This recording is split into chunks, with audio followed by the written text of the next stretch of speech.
What's up, people? It's your man, Urban Lover, coming from your mama's basement. Want to talk about the game last night versus the Lakers versus the Suns. Nothing too much to talk about. Same old, nothing changed. Lou Williams is basically the Lakers' guard right now. And I mean, he's the only one that's really doing anything while we got a lot of guys injured. I stated before and I stated again, I'm not making excuses for these guys. You know, I know a lot of people say, well, you know, we injured, we beat up. You know, we don't have the players, Young. Russell was out. These two guys, that's the reason why we're losing. Listen, one thing I want to see, first and foremost, we got to look at this from a non-biased standpoint. Number one, it's not really that we're missing players. It's because they don't come out with the energy. The starting squad just don't have no energy. We get behind early in the game, and then the second half we try to fight back. And it's happening. And even when we had Young and Russell, a lot of games, the starters come out flat, not moving the ball, just doing a half-court set offense. We allow the opponent to take advantage of it, and then the bench come in and bail them out. That's been going on even when freaking Russell was there, even when Young was there.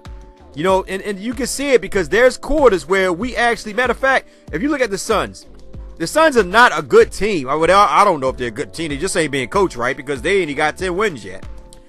So I think I know the Lakers, we done lost 5 in a row now. And like I said before, these last 3 games, all 3 of them we could have won.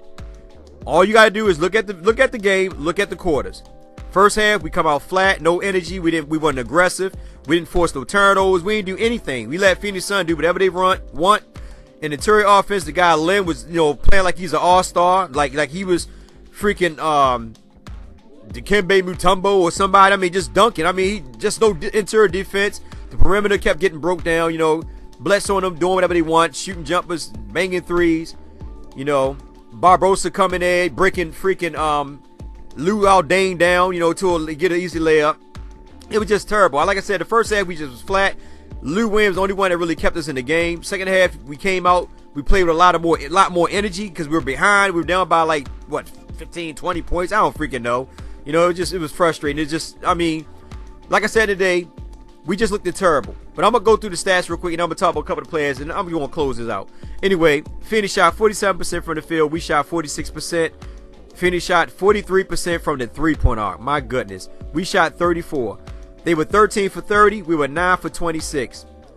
Free throws made. They were 76. We were 76. We went through the free throw line way more than Phoenix. That's what I'm trying to tell people. At the end of the day, we still could have won these games, man. Look at the free throws. We only made 26 of 34 free throws. And what did we lose by? 4. So just imagine we were actually shooting 80-something% from the free throw, what we doing at the beginning of the season. We still could have beat this game. It shouldn't come down at the last minute where we got to fight and scratch in order to try to win the game or try to pull it out. We should have that fire from every quarter, not just the second half, but every quarter we should come in there with the fire and the motivation to want to beat these teams. And that's what Byron Scott was talking about last year. He said the guys don't have no fire. If you look at the same thing, if you look at last year and you look at this year, the only difference is a new coach, different system. But if you look at last year and look at this year's, when we come out, we always come out flat, come from behind. Even D'Angelo Russell said it last year, we got to start getting going early. And that's what we need to do. I mean, at the end of the day, who we had on the floor was pretty decent to me. It's just that we were flat. And my biggest problem, like I said, and I was talking to a couple guys in the comment section, and I'm a big JC fan. JC, this is your opportunity to prove to a lot of fan base, that you can start at point guard or you should be a starter. I hate to say it, man, but JC is probably better coming off the bench. Ain't doing nothing. I'll get on Lou Aldane, but I'm going to get on all of them. And like I said, you guys are coming in the comment section, try to chop me up, and I'm going to hit you with stats, fats, and all that other good green stuff that y'all be smoking. JC ain't doing nothing. Simple as that. He ain't doing anything. He forcing a lot of plays. There was one play where him and Julius Randle had a fast break. 2-on-1. The guy played JC. All JC had to do was kick it out to Julius Randle for easy layup. Instead, he goes for a charge. You know what I mean? Come on, dude. I understand you being aggressive, but play smart and aggressive. Don't play stupid and aggressive. You know what I'm saying? A lot of turnovers. You going in the middle, getting turnovers, forcing stuff up, getting blocked and all that. One thing I learned at the end of the day is this. A true point guard, when he gets a man up and he knows that he doesn't really have a chance to score on him, you can actually dish it out to the man that he was actually defending for easy layup. It's easy. Easy basketball one-on-one. But anyway, let me get back to it. They had 49 rebounds. We had 61 rebounds, which is good. They had 9, we had 10 offensive. They had 35 defense, we had 39. Assists, our hustle man points didn't look like crap. This is one area that actually keep us afloat. Our hustle man points didn't like nothing. They had 26 assists, we had 18. They had 8 steals, we had 4. They had 9 blocks, we had 2. They had 8 turnovers, we had 16. Points off the turnover, they had 14 to our 25. Fast break points, 19 to our 15. Points in the paint, 58 to our 48. And I mean, and that's basically it. You know, and then you look at it like this, you know, freaking Bledsoe went off. You know, Chandler played good defense. He had 10 boards, 2 blocks, 4 points because he's not a scorer. Booker didn't really do too much, you know, and I'm happy about that. I guess JC played him pretty good, but his shots wasn't falling. I mean, if you be honest with you, he was wide open because he took like 6 threes and only hit 1. So his shots just wasn't falling because a lot of times he was just open, just wasn't hitting the shots. So it wasn't about good defense. If you watch the game, he just wasn't hitting the shots. But Bledsoe was lighting it up. You know, and Bledsoe, you know, you had Ingram on him. You had Hurtis on him. You had Clarkson on him. And all these were based off switch-offs. And Bledsoe just did his thing. Bledsoe is a physical player, man. He's physical. And he uses his body to get, you know, to open up lanes and to get separation. He does. Bledsoe play a little bit like Harden. It's hard to think Harden probably a little bit taller, but Bledsoe play a little bit like Harden. Then you had the bench. Lynn came in, man. The guy had 13 boards and 14 points off the bench. 5 blocks. This is a bench player, man. 14 points, 5 blocks, 13 points. He had freaking more. He looked better than freaking Chandler. This guy was killing, man. I tell you that made him like Dikembe Mutombo. And that's the biggest thing with the Lakers. We always allow certain individuals, freaking dishwashers at Starbucks, to come in and freaking like Charles Barkley, a freaking legend. We got to stop that. Knight came in, had 14. Barbosa, he's like 87 years old. He played way better than freaking Luol Deng. I mean, gosh, this dude came in with 21 points. 5% behind the three-point arc. Give me Barbosa. Sit Luol Deng down. You know, go to the Lakers.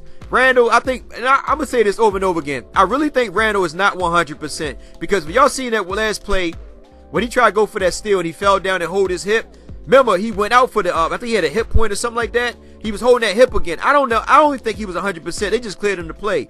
Because he still moves pretty decent, but I don't know. It's just that for some odd reason he just don't look like the Randall at the beginning of the season. Didn't have a good game.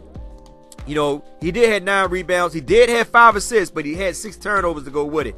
A lot of forced passes, stuff like that. It's like teams wait and see what they're going to do. It's like you see it and they just jump in the path and they take them. But he had 6 turnovers. That contributed to us taking a lot of them L's. He had 14 points. Luol Deng skipped over him. He did have 11 rebounds. That's the only thing about it. You know, he had 11 rebounds. But other than that, that was it. Brandon Ingram, he had 9 points. He was 3 for 8, 1 for 2, 7 rebounds, 3 assists. He's starting to come around a little bit. You know, like I said, I know he's the number 2 draft pick. And I know a lot of people say, well, you know, he was number 2 draft pick. You know, he should be doing more. He should be producing more. But let's be real. Look at the draft. Look at the draft class. Who's really the draft class that's better than him and Simmons? You had to take the best of the draft class. So it is what it is. You know, you get what you got. But I think in a couple years, not next year, but in a couple years, Brandon Ingram eventually going to start getting this flow of it. Right now, he's just filling the NBA. So I'm patient with him because he does play good defense. That's what I like. You know, if you're not scoring offense, at least play defense. Show, you know, create another area that's going to help benefit the team. Miles, another good game to me. You know, he did only have 4 rebounds. He didn't have no blocks. He had 3 fouls. He had 10 points, but 20 minutes, not playing him as much. And like I said, when I keep telling guys over and over again, Luke Walton said that he's not going to run the small ball because he didn't have the personnel for it. But every time you turn around, he keeps running that small ball. This is one of the biggest times where we really be getting killed in the interior paint. Freaking Lynn, I think freaking Julius playing him at one point in time. This dude just dunking. I mean, freaking Booker came in and grabbed a rebound over freaking Randall. I mean, it's just like when you go with that small ball offense. The reason why Golden State Warriors run that small ball offense to a T is because of Draymond Green. Draymond Green, don't look at his offense. Draymond Green is a real physical, dirty player. Yes, he is a dirty player, but he's physical. And one thing about it, he's a good defender, man. He's real good at defending. Randall is not a good defender. You're not going to get that from Randall. Plus, Randall can't shoot.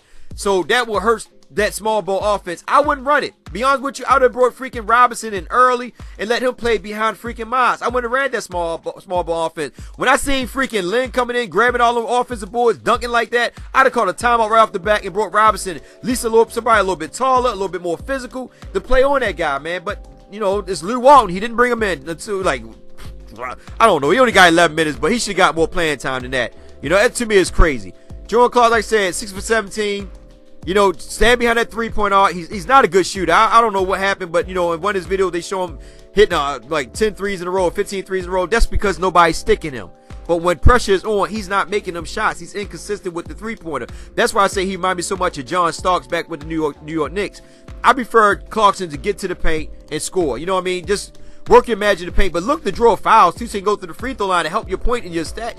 Just build your stats up. You know what I mean? Don't try to fly away. Because he does a little floater in the paint. But if you notice when he does the floater, he doesn't look for contact. He moves. He kind of like almost like Lou Williams, but Lou Williams look for contact and use a falling stance or whatever it is to make to draw the ref into thinking that he's being fouled. But Jordan Clarkson does do that. He falls away from the contact and just throw a little float up there. The floater knocks down, but just imagine if he was just going towards and drawing contact, it would be much better. I ain't talking about like where you forcing something up and you draw an offensive foul. Larry Nance pretty good. He had 10 points, 1 steal, 2 blocks, 5 rebounds. This is what you gonna get for Larry Nance. Hurtis came in. Dude was 2 for 3 behind the arc. He had 3 assists in 19 minutes.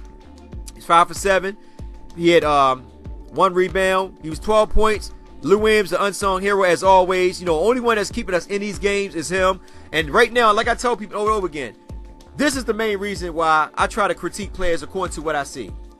Now, you got Russell out, you got Young out, Calderon out, and Black out. This is the point where guys like Jordan Clarkson, Luol Deng, Randall, all these guys need to step up. Nobody's stepping up. So you already know what you got, and this is what you're going to get, regardless. Jordan Clarkson probably be no more than a 15-point player. I don't know, man. Like I said, he's not doing it. And we can keep making excuses all day for him, but he's getting the playing time. He's getting the shot selection. He just ain't hitting it. He's not showing anything. 1 minute he might go for 24, next minute he go for 8. Go for 12, go for 6. So none of them guys are stepping up. The only one that's been consistent throughout this whole bumpy road is Lou Williams. Sorry, Lou, I ain't giving you no props. Screw you. But like this being said, look, and Zubac, man, he ain't getting no playing time, man. I would like to see Zubac in there, man. I don't know, man. Like I said, you see freaking Lynn dunking like that, just bring Zubac in. I mean, that's what I'm trying to tell people. People keep saying, well, he's developing the players. If he's developing the players, then how come Zubac is not getting no rep, and getting a chance to get on the floor if we're developing the players? That's why I told guys the other day, I'm not with all that talky talk. I'm looking according to what I see on the floor. And I'm going according to your actions, not according to your word. Lew Walton want to win these games, because if he didn't, he would not be sitting there letting Julius Randle, all of them, run that small ball offense, hoping that he can get something out of it, putting all them shoes on there, putting Jordan Clarkson at small forward. Listen, that stuff ain't gonna work. Golden State can do that because they got pure shooters. This Lakers team is young. We gotta do whatever. We gotta win according to our strength, not according to our weakness. We are a very bad defending team. We're poor on perimeter defense. We're poor on interior defense. Now, when Nick Young and Russell come back, we'll probably be a little bit more better on the perimeter. But right now, we're poor, so we got to play according to our strength. And right now, like I said, we just need somebody else to give us at least 25 points when freaking the other guys are out. These other guys ain't doing it, and it's sad. With that being said, it's your man, Urban Lover. Like, share, subscribe, get in the comment section. Tell me what you like about the game. Just keep in mind, guys, we Lakers fans, regardless if they lose or win, we still love these boys. Don't be upset. Just critique it the way you see best fit. It's just your opinion, just like it's my opinion. So don't be upset. We can get into the conversation. We can talk about it. But as always, guys, show love to one another. Be respectful of one another. Take care and have a blessed day.